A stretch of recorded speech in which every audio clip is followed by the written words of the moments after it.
Hilchos Pesulei Hamukdashin Perek Shloisha Asar. The laws of disqualified sacrifices, chapter 13. We're entering a new phase of these laws. From today till chapter 18, 6 days, we're going to be discussing the effect of thought on sacrifices.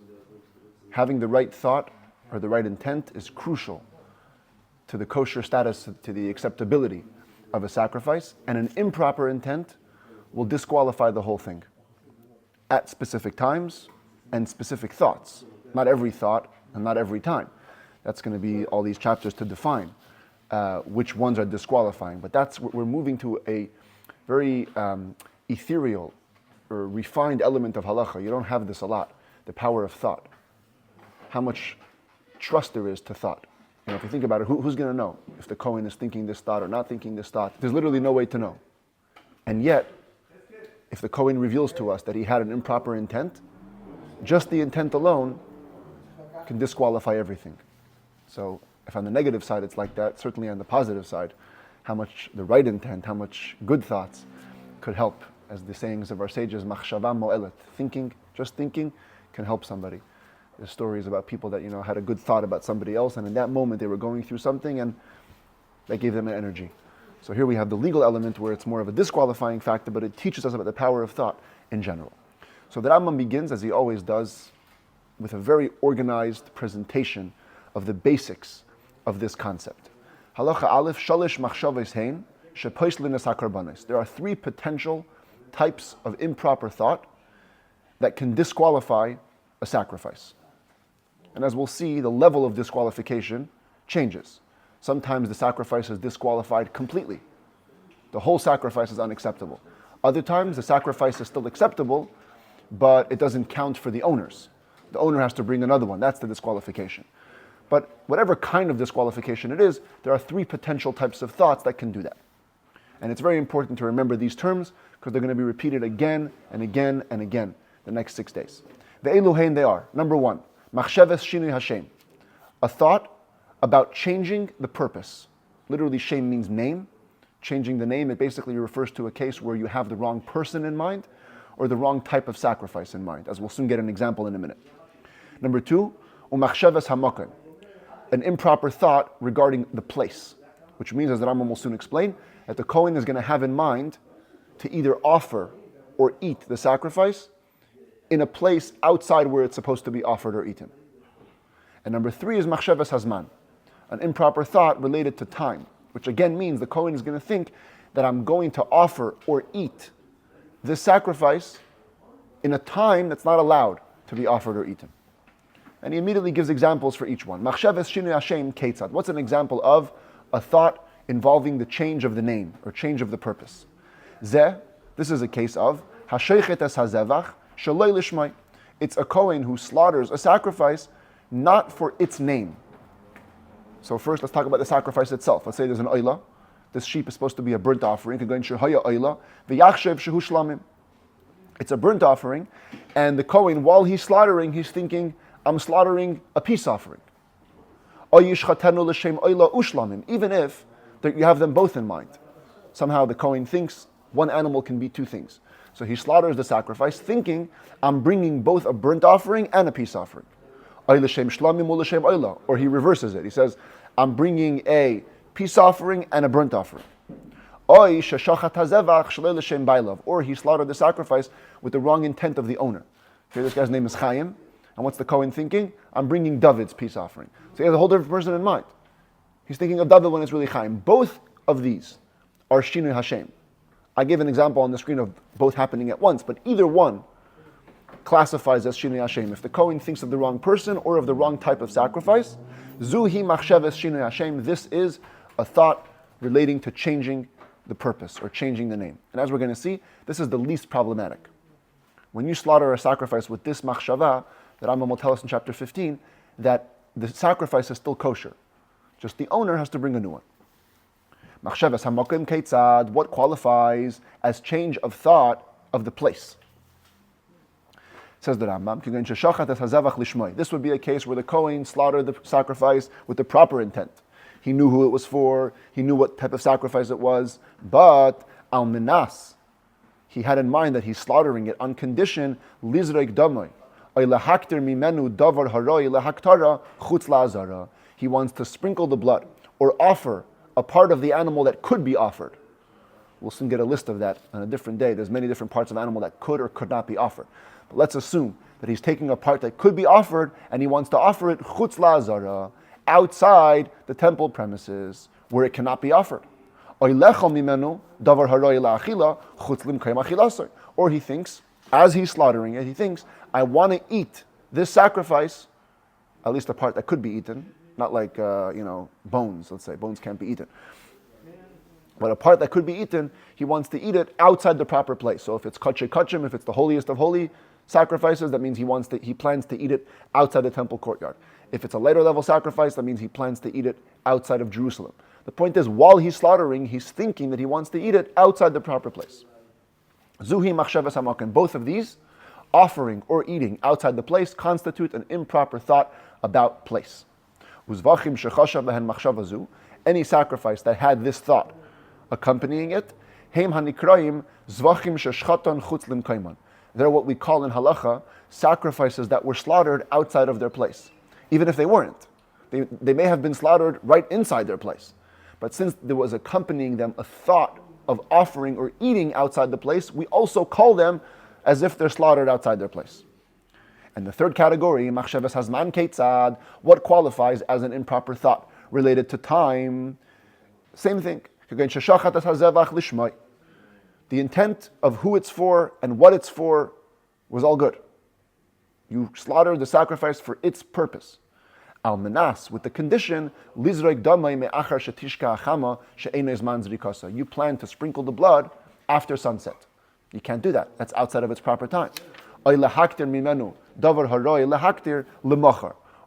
you plan to offer something which you could offer the next day instead of today.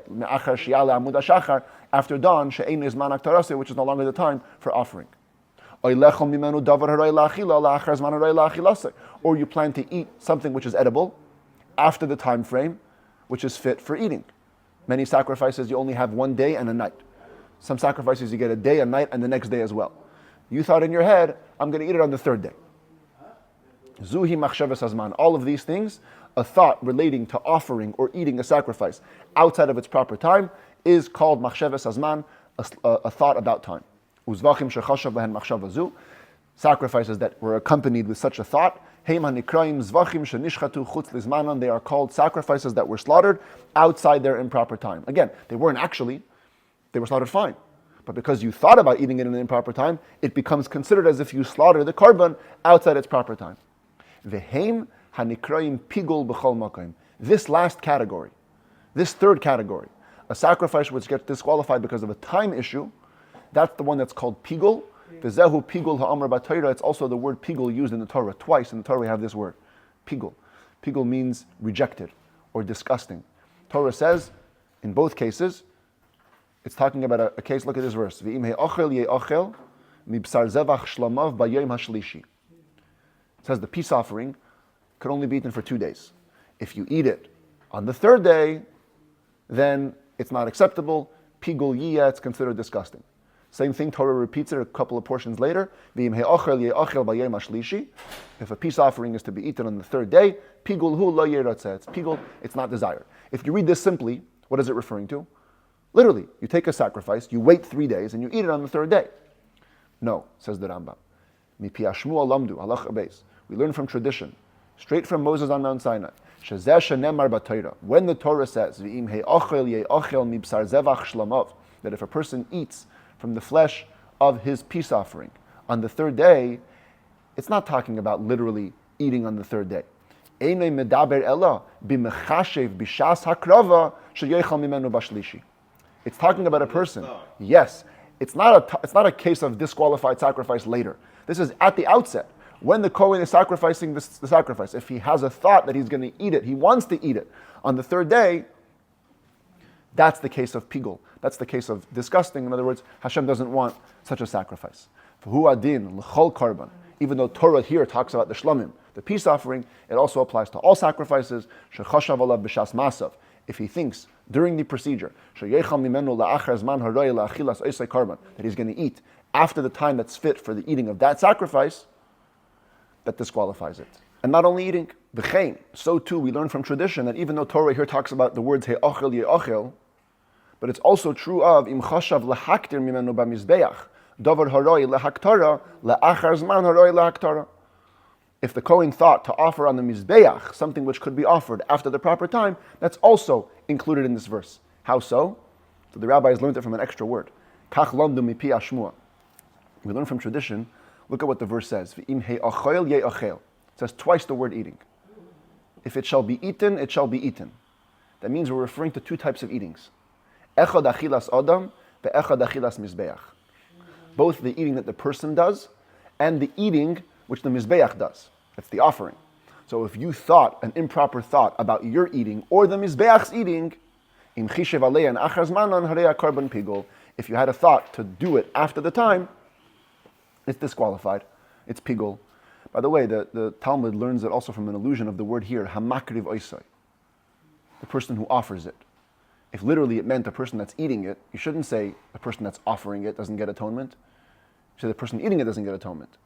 From the fact that it says hamakriv, that means this scenario is talking about during the hakrava, during the offering. That's when this is a problem. So pigul refers to this third category, a person who has an improper thought about the time frame during the slaughtering.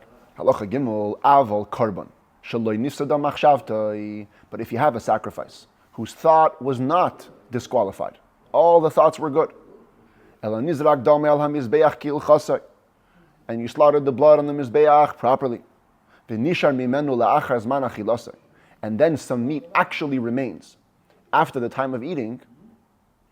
So in other words, the scenario described here in practicality, where it's actually the third day, and now you have some meat left over from Shlamim, oisei hanishar nikra noiser. That's a separate problem. That's not pigul. Pigul is a disqualified thought. Noiser is literally leftover meat.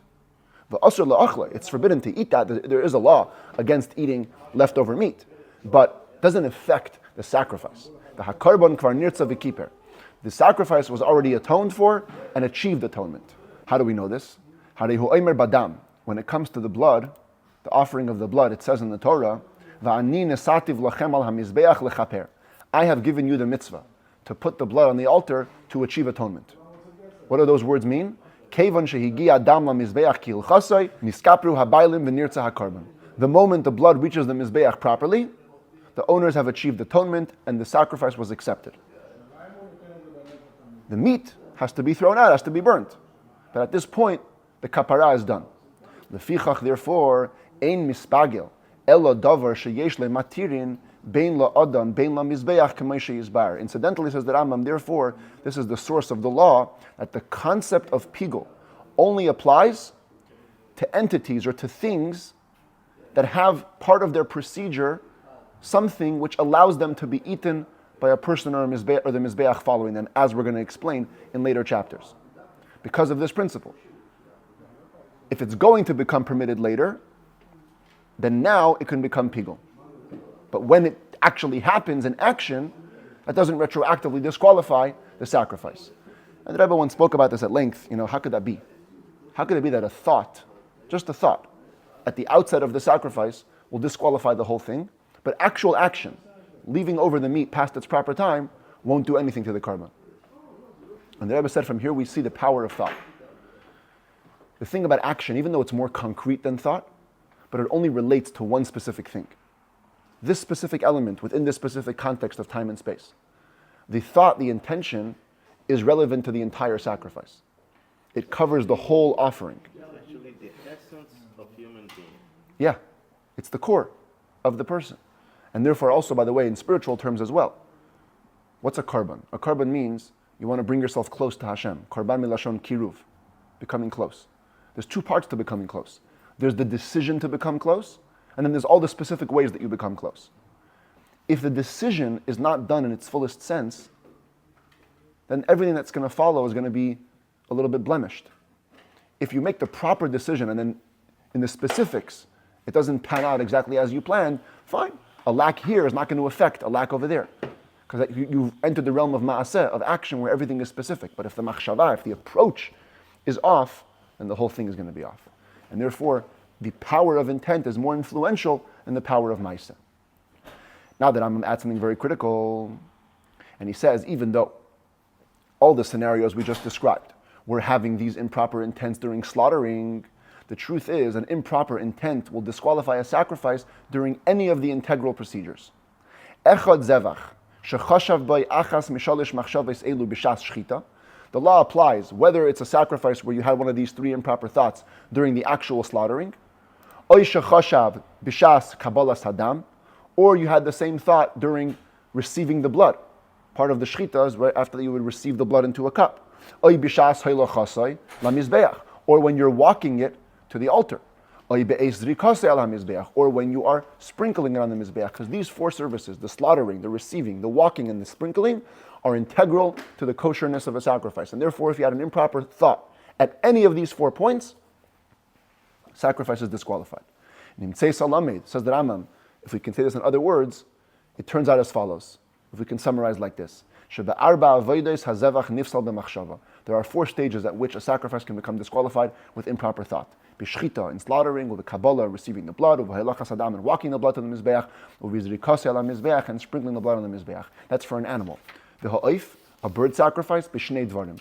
2 stages of its service could disqualify, b'melika or b'mitzay hadam. Melika, of course, is the slaughtering from the back of the neck, and mitzay hadam is the squeezing of the blood. Bird sacrifices, you didn't sprinkle the blood, you would take the head or the body and you would squeeze the blood onto the Mizbeach. That's the equivalent of sprinkling the blood. So the same way in an animal sacrifice, having an improper thought during the sprinkling of the blood will disqualify it. By a bird sacrifice, having an improper thought by the squeezing of the blood will also disqualify it. But there's no equivalent for the bird sacrifice of Kabbalah and Hoylacha, because those two don't exist. You don't receive the blood. It doesn't spurt out into a cup. That's not part of the service. So therefore, there's no equivalent. Halacha vav v'hamenoches hanikmatzes. Any flower offerings which have kmitza done to them, the 3 fingers full, be'arba, they also have 4 stages that are equivalent to the 4 stages of a sacrifice, that they can also become disqualified if you have an improper thought. Be kmitza, the actual kmitza performance, or be nesinas hakaimetz bi kli shares, when you put the kmitza into a holy utensil. That's like the Kabbalah, receiving the blood, receiving the flour. Ubahilachas hakaimet lamizbeach, walking the kaimetz, that amount, that handful, to the altar is like walking the blood to the altar. And sprinkling the flour, throwing the flour onto the fire, is like throwing the blood onto the altar. So these 4 integral parts of the mincha offering, if you have the improper thought during their procedure, you disqualify the sacrifice. But if you had improper thoughts at other stages of a sacrifice, maybe while you were skinning the sacrifice, you had an improper thought. Or you were cutting it into pieces. Or you were bringing the limbs, the innards that are going to be burnt on the mizbeach. Or you're mixing the mincha, the oil and the flour, or you're touching it to the southwestern corner of the mizbeach. Or any other part of the procedure, any other stage besides those 4 integral stages, having any thoughts doesn't do anything. It has no effect. Any of the 3. An improper intent about the owner or the purpose, an improper intent about the place or the time, it doesn't make a difference. And on the flip side too, even if it's during those 4 integral services, and you have a thought during one of them or during all of them, another type of thought, not one of these 3, not a change of purpose, not a change of place, not a change of time, those thoughts don't disqualify it either. Meaning, we're going to see now a whole list of actions that if you did them, you would disqualify the sacrifice, but if you plan to do them, it doesn't disqualify the sacrifice. Ketzad, what's an example of these? Rambam gives about 8 or 9 examples. Let's say a person thinks, while he's slaughtering or receiving or walking or sprinkling, that he wants to leave the blood or the innards for tomorrow. Doesn't want to offer them tomorrow. Offering is different. He wants to leave them for tomorrow. Or he wants to take them out of the temple courtyard. If you would actually do this, sacrifice is disqualified. He didn't do it, he's just thinking to do it. Or maybe he wants to sprinkle the blood on the ramp of the Mizbeach, not where it's supposed to be, not at the base, a different part of the ramp. Again, if he would do this, disqualified. Thinks it, no problem. Or, as we've seen, some blood is applied to the bottom of the Mizbeach, some blood is applied to the top of the Mizbeach. He plans to do the opposite. He says, this is a sacrifice to do it on top, I want to do it on bottom, or bottom top. Or he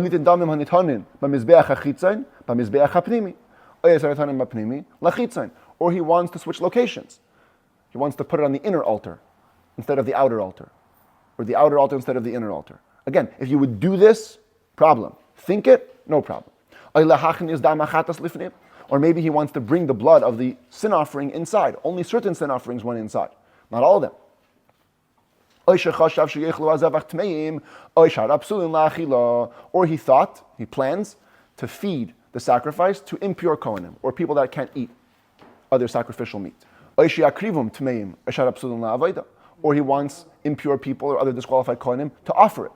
Or he wants to mix the blood of the sacrifice with other improper bloods. Or he wants to break the bones of a korban pesach, or eat it raw, which is forbidden. Or he wants to burn the sin offerings that are supposed to be burnt outside their time or place. All these thoughts and similar hazevach kosher. The sacrifice is totally kosher, because while they're disqualifying actions, they're not the three cardinal disqualifying thoughts. Same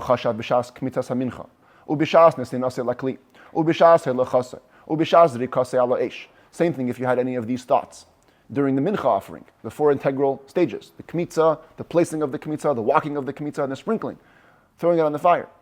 And you had in mind, I'm going to leave the kaimetz or the levaina, the frankincense, for the next day, or take it outside, it's kosher. Because again, while in action it's a problem, in thought, only the three cardinal thoughts are a problem. And one more point that Rambam raises, we've already explained, the third integral stage of a sacrifice is to walk the blood to the Mizbeach. If you walk it, so to speak, without actually walking, it's not called walking. In other words, if you just extend your arm, let's say, you're close enough to extend your arm, that's not called hilacha. Therefore, a thought can't affect it, can't disqualify it. On the other hand, if a Kohen takes a long walk where he doesn't need to, it's still harezu hilacha v'hamachshava pesel. It is called walking, and improper thoughts during that time will disqualify. So the Rambam gives an example for each one. Ketzad, what does that mean?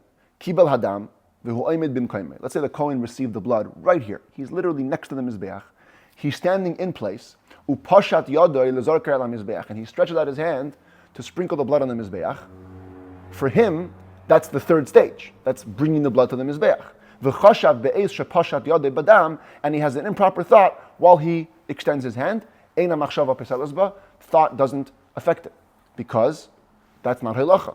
He's not doing an integral stage. On the other hand, avalim kibel adam bifnim. Let's say the Kohen received the blood properly inside the temple courtyard. Instead of walking straight to the Mizbeach, he doesn't walk to the Mizbeach. He gets busy talking to a friend, takes a walk, he goes with it, he's walking around, takes it outside, and while he's walking around outside, he has an improper thought about the time, that disqualifies it. Because even though he didn't take the shortest route, but he's still walking the blood. He's in the middle of walking. He's in the middle of the integral stage of the sacrifice, and therefore it affects it. The Ravid argues, he says, no, it doesn't affect it. From the Talmud, it would seem that just walking around wouldn't have an effect. So the Rebbe once explained that this is a general approach of the Rambam and the Ravid. There's a big question in halacha. If something has to be done, in order to get the next stage done, you have to do stage A. Does stage A become a mitzvah? Or since it's a necessary factor, we can't call it a mitzvah. The Rebbe proves from multiple places that the Rambam holds that it is a mitzvah, whereas the Ravid holds that it's not. So therefore, according to the Ravid, since the walking is a necessary act to get to the sprinkling, so it doesn't become so important on its own. But according to the Rambam, the walking is so important, and therefore the thought disqualifies. Right? Thought only disqualifies important things. So even though you have to do the walking to get to the sprinkling, it makes the walking important. And the Rebbe says this is a lesson for us. Sometimes you have to do something to do a mitzvah, yeah? To To put on tefillin, you have to buy tefillin, right? So people think, okay, putting on tefillin is a mitzvah, but buying is not so amazing. Buying is just losing money in my bank account. No, the buying itself, because it's an integral stage to get to the mitzvah, it becomes part of a mitzvah. And same thing is true of any other thing. We should never discount the importance of stages or things that get us to do a mitzvah.